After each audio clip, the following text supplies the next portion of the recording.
Welcome to the Real Estate Syndication Show. Whether you are a seasoned investor or building a new real estate business, this is the show for you.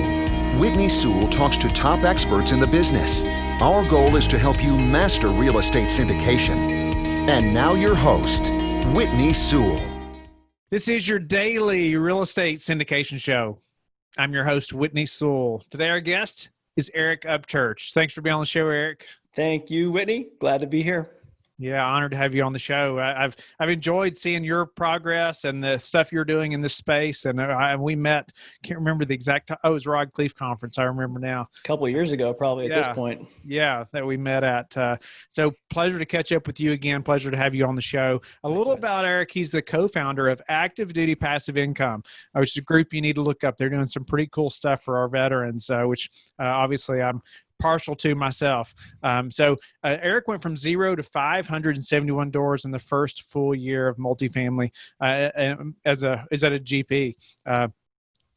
His goal, get this is incredible. I love this goal. I love that he just puts it out there too, to end veteran homelessness nationwide this decade and to give $1 million annually to charity.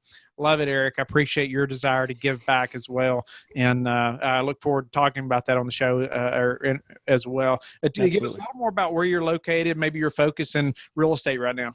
Yeah, so I live in Northern California. I don't invest in California right now. What?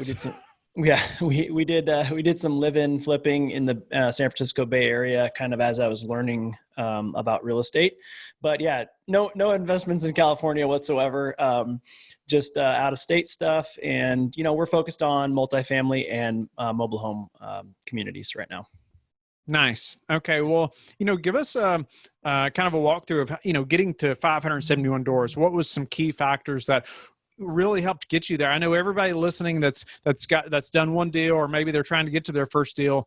Even if they've done a lot of deals, they're probably wondering, okay, how did he do that? What were some key things that helped you to accomplish that? Well, I mean, first off, I didn't do it alone. That is for darn sure. So if somebody out there is listening, you got to realize that part of multifamily investing is building an incredible team. And I was fortunate enough, when we met at a conference, I signed up for coaching. And honestly, never in my life will I go without a proper coach. It doesn't matter what I'm doing. I'm training for a half Ironman right now, and I hire a coach because you can't do that stuff on your own, right? So when you're going to learn something new, all the information is out there on the interweb. You can find it. It's free.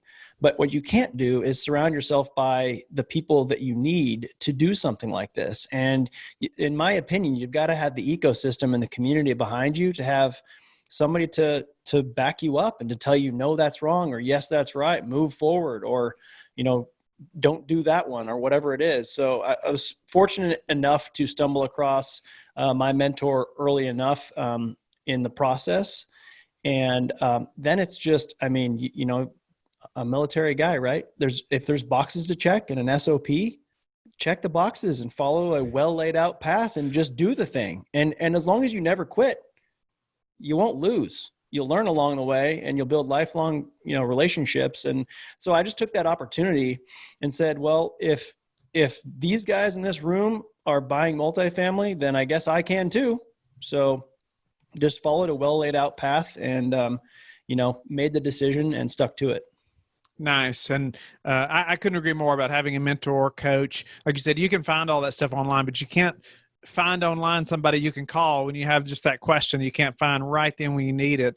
But tell me a little bit about how maybe that, how did you pick that coach? What was important there, about that specific coach that said, okay, this is the one, because there's numerous, I get calls every week from people saying, Whitney, do you know this coach? Why, should I take this coach? Should I pay this much money? All these things. So it's a big decision.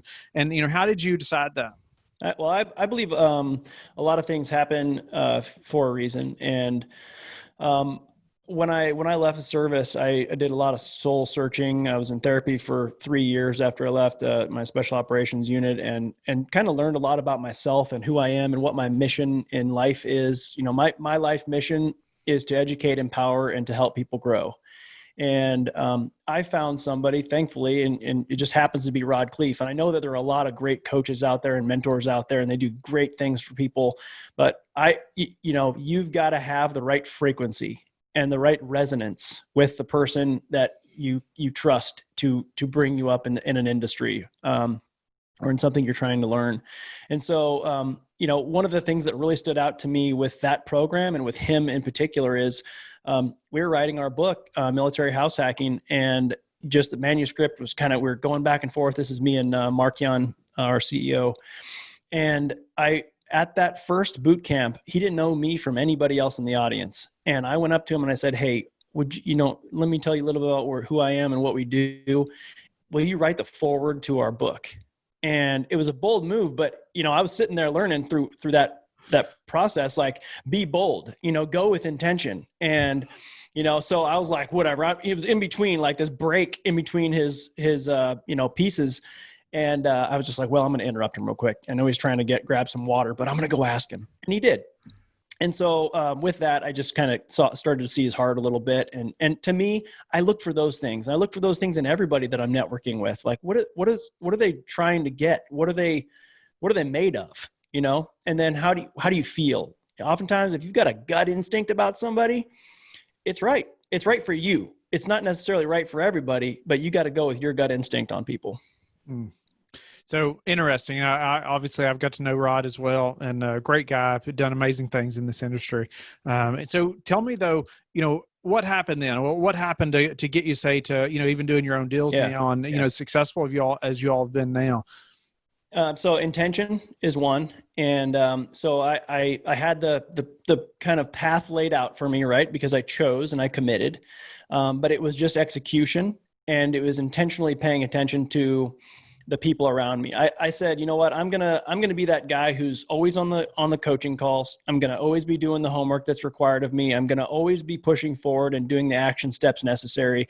And I'm also gonna put myself out there on social media, which is, when you don't know.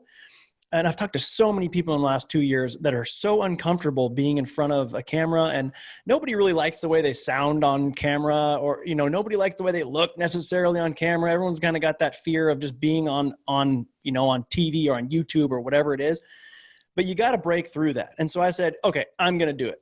The first time I was ever on a Facebook Live, I had a script. I was so terrified. Like, I didn't know what I was going to say, I can relate. Yeah. And so I just said, in this community, this multifamily community, I'm going to be present, and I'm going to try and help as many people as possible. And I'm not going to quit until that first deal happens, because I understood, and a lot of your listeners can probably relate to this, that first deal is the hardest and most critical deal to get done.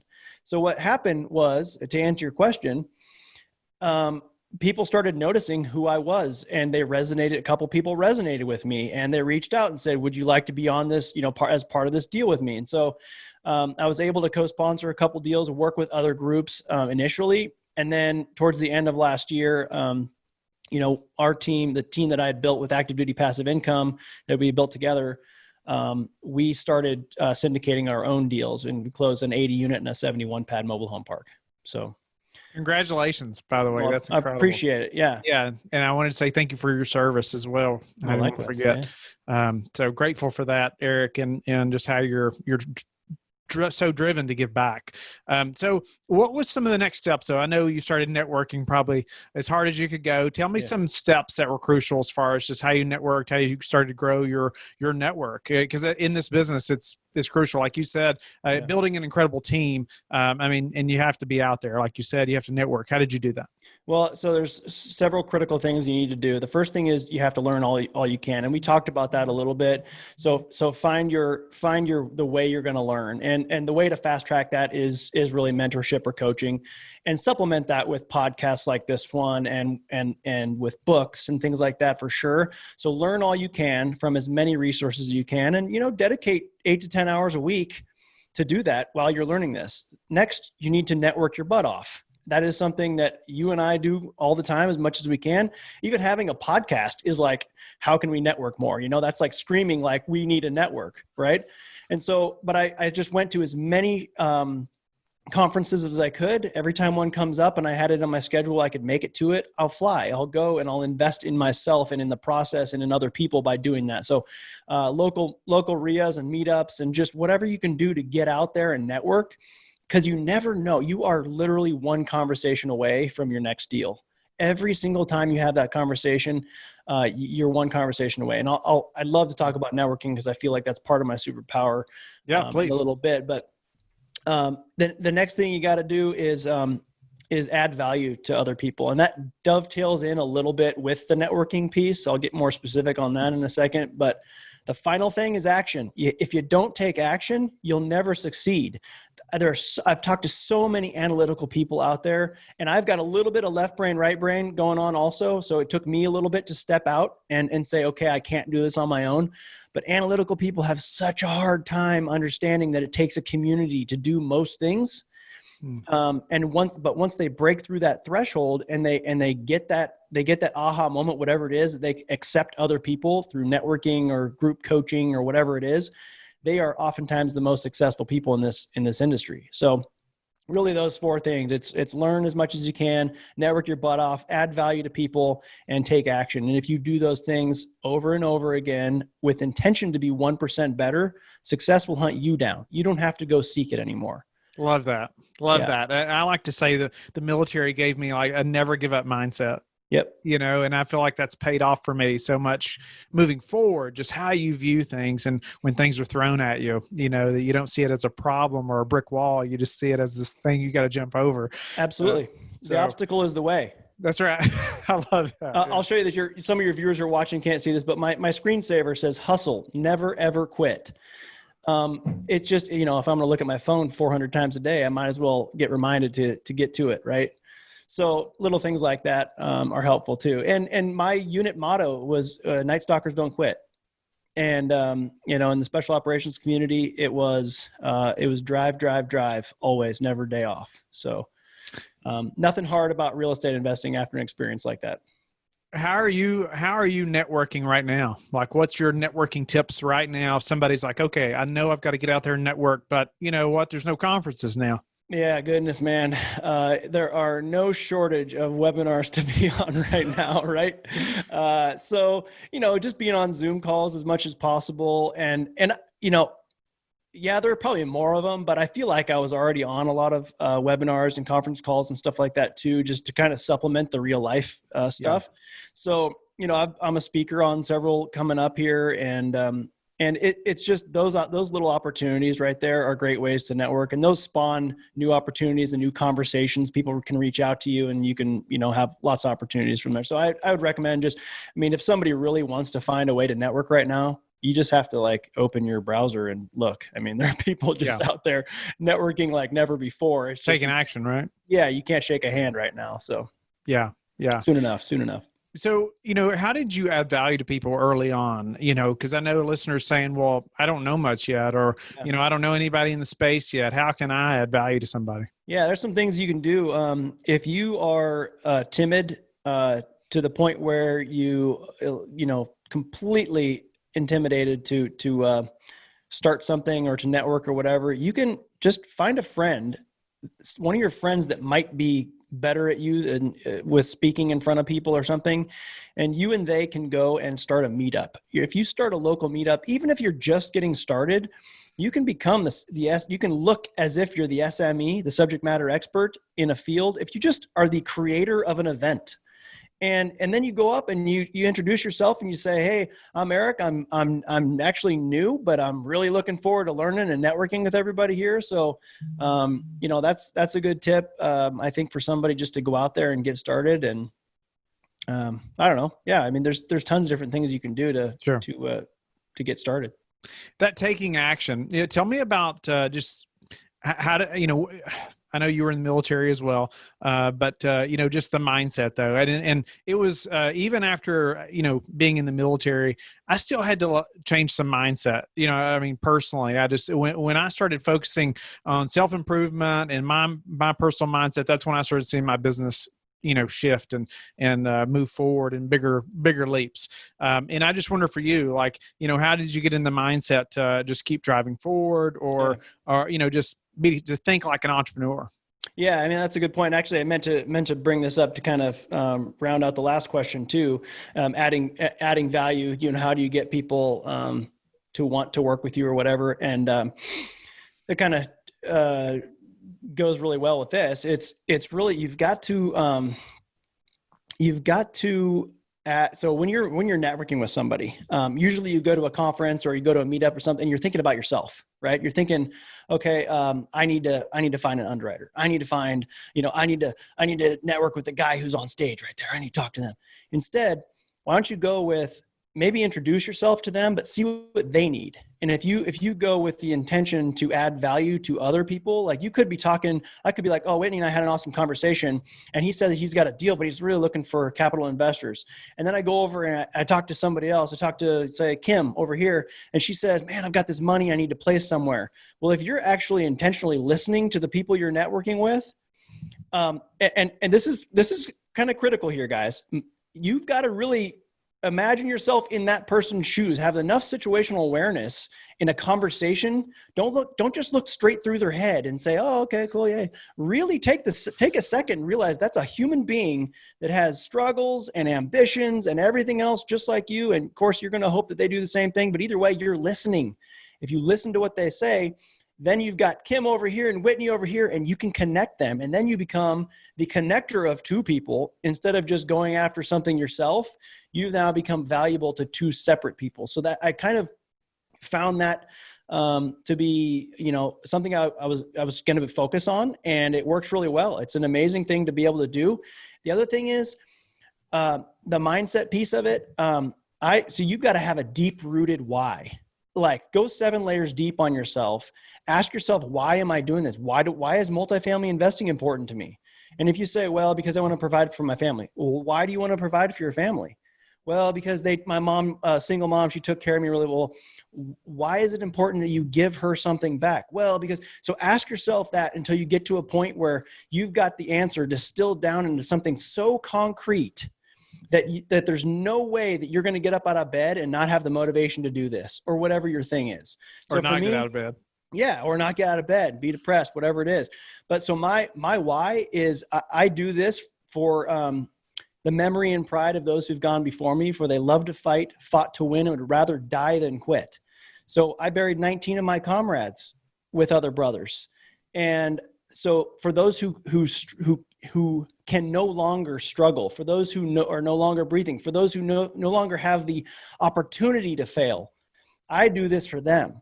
And for this, I also will give big. As long as we're breathing, we need to be giving. And if you go out there with a giving heart and a giving attitude, and that includes networking, something as small and superficial as networking, give. And if you give, you will receive. So you can think of it as giving selfishly, but do it because it helps other people around you, and you'll be able to receive big things. And, giving $1 million a year, if I'm able to give $1 million a year, I'm in a pretty good spot, right? But I'm also helping hundreds of, thousands of people potentially. So you got to think big on the giving piece, and a lot will come at you because and you should see my vision boards right now. I mean, it's in front of my face all day long. It's, give $1 million annually, and gratitude and goals and all of these opportunities and things. So, you got to feed your brain with the big picture things so that, number one, it's no longer sitting in here. It shouldn't be sitting in your head. It should be out there. It should be visual. You should be saying it. You should be preaching it. And then your mind, I wake up in the middle of the night solving problems. I do the same thing. It just happens, right? Sometimes you just wake up and you're like, oh, okay, well, that was cool. I'm going to write that down real quick. That's why you need that notepad and a pen sitting next to the bed so you can go back to sleep right after you write it down. Yep. But Eric, what's been the hardest part of this syndication process or business for you? Man, we were underprepared on the first capital raise that we did solo here. So always looking for deals. People ask, do you raise money or do you look for deals first? Same all the time. You do the same thing. You got to raise money and you got to look for deals at the same time. So, I think that's the biggest thing is, for us, it was originally raising capital, and, thankfully on the mobile home, the first mobile home community we did, we stumbled across a family office and they funded debt and equity. So that was kind of cool. But the 80 unit we closed on was a sludge, man. It was, sometimes raising capital, when you're getting started, raising capital can be like herding cats. It's not necessarily the simplest thing on the planet to do, especially if you're just a group of military guys. You don't know a bunch of rich folks, right? Right. So nothing wrong with that, but you got to start calling your family members and calling your friends and seeing who's got an extra 50K laying around. And that's not easy all the time. Eric, what's a way that you've recently improved your syndication business that we could apply to ours? Oh man. So we are now looking, so as things are shifting right now, there's kind of this weird gray area between sellers that think it's still 2019 and us buyers who no longer are able to underwrite with trailing 12. Your T12 is essentially meaningless at this point. So you've got to look at F12, which future 12, which doesn't exist, obviously. So underwriting from unknowns is kind of one of those things that is a little bit more volatile than what we previously were underwriting. So we're looking at things like, we already underwrote very conservatively, but now there's some unknown factors in there. So we'll underwrite with an assumption of 20% loss of NOI over the next 2 years, or 30 to 35% economic vacancy. What does that look like in the underwriting? And not our LOIs don't necessarily have to reflect that, but those are the numbers that we're toying with, and kind of going back and forth with sellers, with brokers and sellers based on those types of assumptions. Another thing is, right now we are in 2019, I feel like was a year where you could kind of get into a few different markets and see right now we're focused on the market that we know, because we've got the property management company, we've got kind of everybody in one spot. And so to be able to focus a little bit more, and maybe this is a really good thing that this all happened, that your people have the opportunity maybe to be less strung out across the country. You can kind of just focus in on where you can do really well. So those are a couple of things that we've done. What's your best source for meeting investors right now? Live events is great. LinkedIn is awesome. I think that's probably it. Honestly, it's just best source is probably live events to me. Okay. I guess that could be live, even a live Zoom event. If someone sees your face and knows who you are, that's right. Still counts, I guess. What's the number one thing that's contributed to your success? Perseverance. And team building. I guess that's not one thing, but perseverance in team building maybe. But yeah, but definitely perseverance. You won't fail if you never quit. You'll learn a lot, and you'll have some setbacks along the way, but you'll always be on the rise. I'm trying to teach my 5 and 7 year old that, Oh yeah. I've got 7 and 10-year-old boys. So and actually interviewed them for an ADPI Kids. We did this ADPI Kids just kind of 1 week where all 5 days I put out new content where I was interviewing either my 7-year-old or my 10-year-old about investments. That's fun. Yeah, it's interesting to see what their responses were. Well, Eric, I ask every guest how they like to give back, and I know that's a big thing for you. I'd love to elaborate a little bit on just how you give back and your goal there. Well, as we said earlier, we're going to end veteran homelessness this decade. There are, back in 2018, on I think it was December 2018, 38,000 homeless veterans were counted in one night across the country. And so the goal, 38,000 homeless veterans, is a large number, but it's not at the same time. That is an achievable thing. 38,000 veterans to get them off the streets into housing that they deserve is a goal of mine. And so we are partnering up with Veterans Community Project out of Kansas City originally. They built 50 tiny homes, permanent structures, not on wheels or anything. Very unique system. It's all privately funded. So we're raising $35,000 right now to build one house. That was a goal of mine for this year, just to build one. We've raised over $20,000 for that right now. Wow. But yeah, that's, and the next project is Longmont, Colorado. They're building 26 homes on a parcel that was subordinated to them. And then after that is St. Louis, Orlando. So they actually now have 3,000 cities across the U.S. that have committed to the Veterans Community Project organization to follow suit and to bring the organization into the town to end veteran homelessness. So pretty neat. It's going to happen. Wow. Well, love your heart behind that, Eric. And obviously I'm a veteran, so I'm grateful, as I hope the listeners are as well. Grateful again for your service, and tell the listeners how they can get in touch with you and learn more about you. I am a real Eric Upchurch on Instagram and Eric Upchurch on Facebook. You can find me, or you can email me at eric@activedutypassiveincome.com. Thank you for listening to the Real Estate Syndication Show, brought to you by LifeBridge Capital. LifeBridge Capital works with investors nationwide to invest in real estate, while also donating 50% of its profits to assist parents who are committing to adoption. LifeBridge Capital, making a difference, one investor and one child at a time. Connect online at www.lifebridgecapital.com for free material and videos to further your success.